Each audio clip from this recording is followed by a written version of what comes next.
Hello everybody, Alan here. Kung nandito ka sa Sagay City at walang idea kung saan ka kakain, you can check this place out. Ang Dad's Seafoods and Resto Grill. So tara, explore nga natin.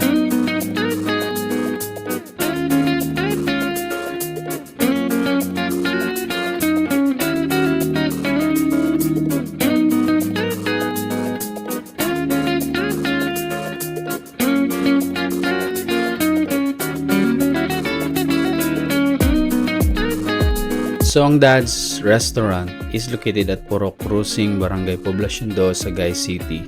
Along the road lang din ito at nasa left side ito banda kung papunta kayong Barangay Old Sagay. At katabi lang din ito ng SSC Sagay. If nasa terminal kayo or nasa man lugar within the city lang, you can also ride a tricycle and sabihin lang sa driver yung Dad's Restaurant at siya na bahala. But you can also check their Facebook page, Dad's Seafoods and Resto Grill Sagay Branch, para sa kanilang mga specific details. You can also search them sa Google Maps para mas madali.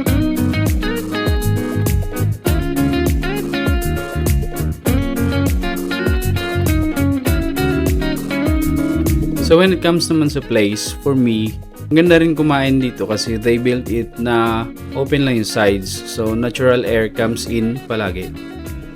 Napapalibutan din ito ng maraming mga halaman to add more natural feels sa lugar. At dahil nga marami rin kumakain dito, so naisipan nilang mag-extend na rin to cater more customers. And I think operational na rin ito ngayon at siguradong magiging patok ito talaga kasi napaka-cozy ng place. At syempre, masarap din yung mga pagkain dito.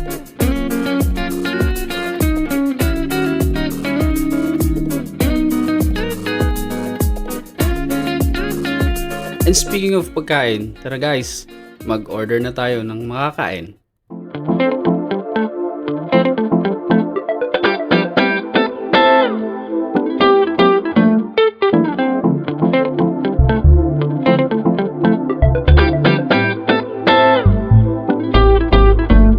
Marami rin silang mga food choices sa kanilang menu book, pero ang in-order lang namin dito is ang chicken inasal na para sa mga bata. Meron na rin niyang choices ng kanin or gusto mo java or plain lang na rice. Yung pinaka all-time favorite ko na talaba na napakasarap at syempre juicy.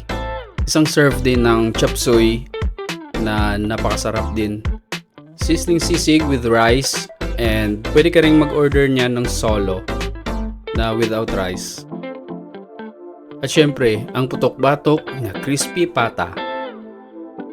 At para naman sa aming drinks, nag-order lang kami ng 2 pitchel ng blue lemonade. So paano guys? Tara, samahan nyo kami at kumain na.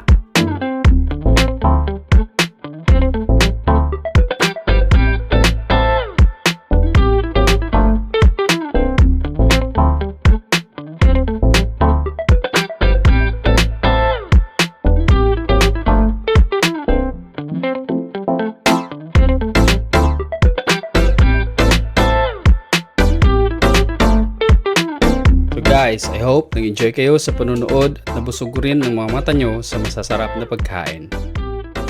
Maraming salamat sa inyo. Don't forget to like my video and tune in sa channel ko for more videos. Thank you very much. Peace.